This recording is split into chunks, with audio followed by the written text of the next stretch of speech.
नमस्कार विद्यार्थी मित्रांनो, मी श्रीराम बेलनूर घेऊन आलो तुमच्यासाठी दिनविशेष मालिका. दिनविशेष मालिकामध्ये तुमचं सर्वांचं स्वागत.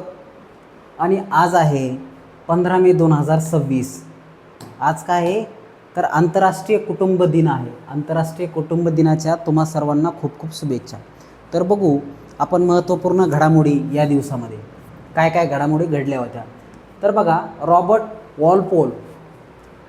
रॉबर्ट वॉलपोल यांनी युनायटेड किंगडम UK म्हणजे इंग्लंड यांचे पहिले पंतप्रधान म्हणून सूत्र हाती घेतले. तर रॉबर्ट वॉलपोल हे कोण? इंग्लंडचे किंवा युनायटेड किंगडमचे पहिले पंतप्रधान.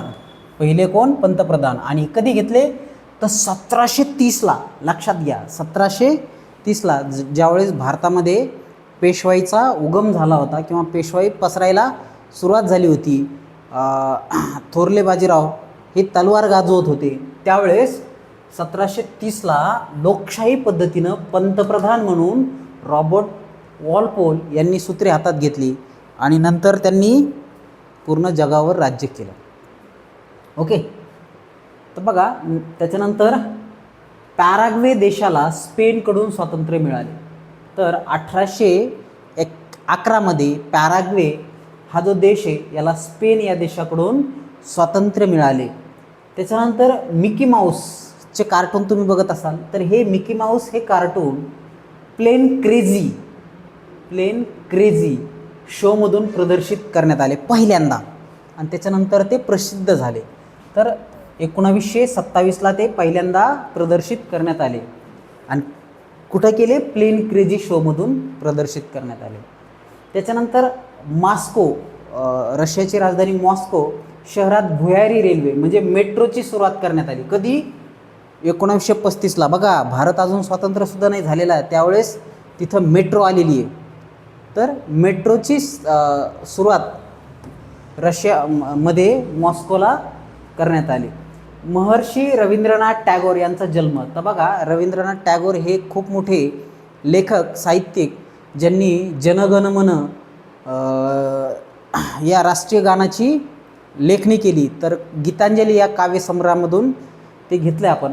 तर भारताचं राष्ट्रीय गान हे जनगणमन हे कोणी लिहिले? रवींद्रनाथ टागोर यांचा जन्म झाला. त्यांना महर्षी ही किताब दिलेली आहे. ओके. तर रवींद्रनाथ टागोर त्यांना पहिला भारतरत्नसुद्धा मिळाला आणि बांगलादेशचं राष्ट्रीय गानसुद्धा यांनीच लिहिलेलं आहे. तर असे थोर लेखक रवींद्रनाथ टागोर यांचा आज जन्मदिवस आहे. तर या जन्मदिवसाचे पण आपणास खूप खूप शुभेच्छा.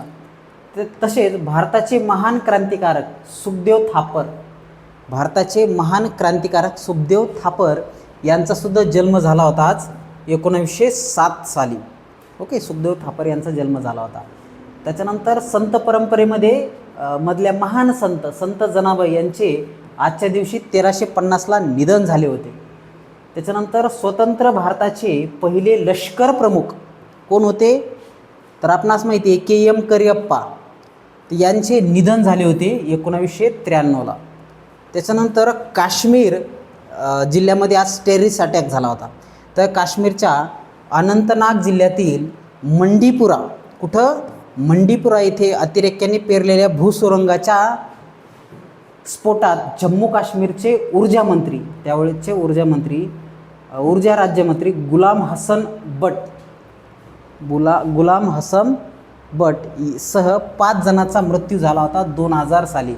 तर ही एक अतिशय दुर्दैवी घटना झालेली आहे. त्याच्यानंतर भारताच्या सुप्रसिद्ध अभिनेत्री माधुरी दीक्षित नेने यांचा जन्म झाला होता 1967ला. तर अशा पद्धतीने हे आजच्या दिनविशेषमधली ठळक घडामोडी आहेत. तर बघा, आज आंतरराष्ट्रीय कुटुंब दिवस आहे. तर एकत्र कुटुंब पद्धती भारताने स्वीकारलेली आहे आणि आपण एकत्रित राहिलं तर काय होईल? आपल्या घराचा विकास लवकर होईल. आज आंतरराष्ट्रीय कुटुंब पद्धती आहे. कुटुंबाचं एकत्रीकरण महत्त्वाचं आहे. कुटुंबातल्या सर्व सदस्यांचा विश्वास असणं गरजेचं आहे. एक हाती अधिकारशाहीपेक्षा जर सत्तेचं विकेंद्रीकरण केलं आणि सगळे सोबत राहिले तर कुटुंबाचा विकास झाल्याशिवाय राहणार नाही. अशी कुटुंब व्यवस्था फक्त भारतामध्येच आहे. खूप सुंदर आणि छान कुटुंबव्यवस्था भारतामध्ये आहे. परंतु हल्लीच्या काळामध्ये हळूहळू पाश्चात्य देशातली संस्कृती आपल्याकडे आल्यामुळं हळूहळू ती नष्ट होत चालली कुटुंबव्यवस्था. तर ही कुटुंबव्यवस्था आपण जपली पाहिजे. आज आंतरराष्ट्रीय कुटुंब दिनाच्या सर्वांना खूप खूप शुभेच्छा. आपण सर्व एकत्र राहू. हे विश्वाची माझे घर सांगणारे संत ज्ञानेश्वर महाराजांच्या विचारांना अभिवादन करून आपण काय केलं पाहिजे, आंतरराष्ट्रीय कुटुंब हे विश्वाचे माझे घर, आपल्या घराला आपण विश्वाचं रूप न देता ह्या विश्वालाच आपण घराचं रूप दिलं पाहिजे आणि सोबत आपण राहिलो पाहिजे. भाईचारा आपल्यामध्ये राहिला पाहिजे. भावाभावामध्ये एकी असली तर घराचा आणि कुटुंबाचा खूप लवकर विकास होतो आणि पर्यायाने आपल्या देशाचा सुद्धा विकास होतो. आज आंतरराष्ट्रीय कुटुंब दिनाच्या सर्वांना खूप खूप शुभेच्छा. धन्यवाद.